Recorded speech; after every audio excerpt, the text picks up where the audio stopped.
pengenalan pemrograman dan algoritma. Algoritma dan flowchart. Algoritma adalah serangkaian langkah-langkah logis secara sistematis untuk menyelesaikan masalah atau mencapai tujuan tertentu. Flowchart adalah representasi grafis dari algoritma menggunakan simbol-simbol khusus. Berikut simbol flowchart. Oval digunakan untuk menunjukkan awal dan akhir. Persegi panjang digunakan untuk tugas yang harus dilakukan. Belah ketupat digunakan untuk menunjukkan keputusan. Jajar genjang digunakan untuk menunjukkan input atau output. Berikut penerapan contoh flowchart. Variabel dan tipe data. Variabel dalam pemrograman adalah tempat menyimpan data yang diberi nama dan dapat digunakan untuk menyimpan informasi yang bervariasi selama program berjalan. Contoh, jika ingin menyimpan nilai tinggi badan, bisa menggunakan variabel tinggi. Tipe data adalah jenis data yang dapat disimpan dalam variabel. Berikut tipe data. Integer adalah bilangan bulat tanpa koma. Contohnya 8, 9 dalam pemrograman, koma diganti dengan titik.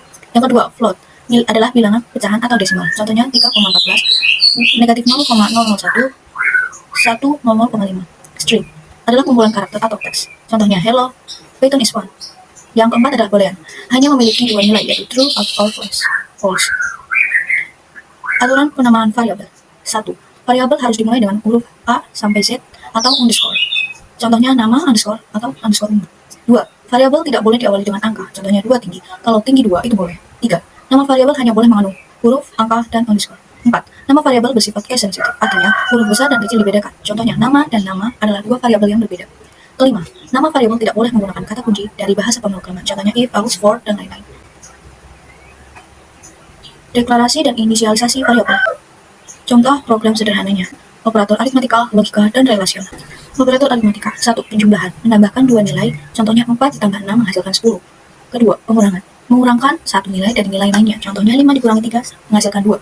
3. Perkalian adalah mengalihkan dua nilai. Contohnya 5 dikali 5 sama dengan 25. Perkalian dalam pemrograman disimbolkan dengan bintang. Keempat, pembagian adalah membagi satu nilai dengan nilai lainnya. Contohnya 6 dibagi 3 sama dengan menghasilkan 2. Dalam pemrograman, pembagian disimbolkan dengan garis nilai. Kelima, modulus adalah menghasilkan sisa dari pembagian dua angka. Dalam modulus dalam pemrograman disimbolkan dengan persen. Contohnya 5 modulus 2 menghasilkan 1, karena 5 dibagi 2 hasilnya 1. Operator logika digunakan untuk melakukan operasi logika pada ekspresi boolean, yaitu ekspresi yang menghasilkan true or false. 1. M menghasilkan true jika kedua operan bernilai true.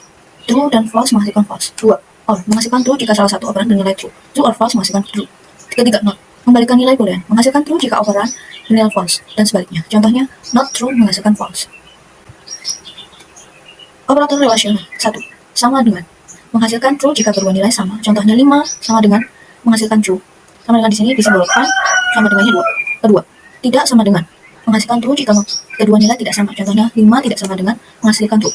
Tidak sama dengan disimbolkan dengan tanda seru dan sama dengan. Ketiga, lebih besar dari menghasilkan true jika nilai di sebelah kiri lebih besar dari nilai di sebelah kanan. Contohnya 5 lebih besar jika menghasilkan true. 4. Lebih kecil dari menghasilkan true jika nilai di sebelah kiri lebih kecil dari nilai di sebelah kanan. Contohnya 3 lebih kecil dari 5. 5. Lebih besar atau sama dengan menghasilkan true jika nilai di sebelah kiri lebih besar atau sama dengan nilai di sebelah kanan.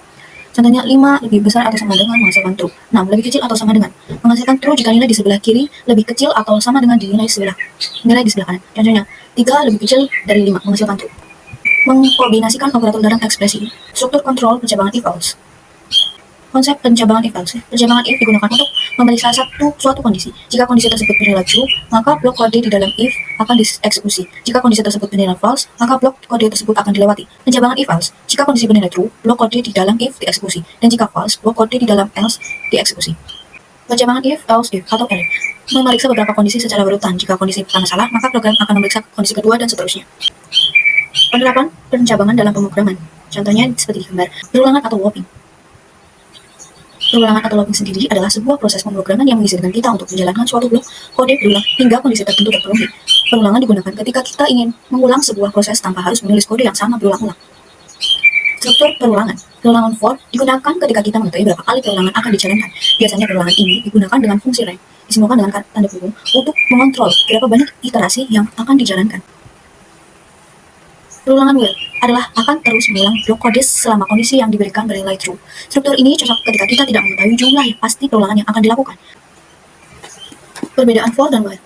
For digunakan ketika jumlah perulangan sudah diketahui sebelumnya atau tidak bekerja, dengan urutan data seperti list atau rank. While digunakan ketika kondisi perulangan lebih dinamis dan tidak dapat diprediksi jumlah iterasinya secara pasti.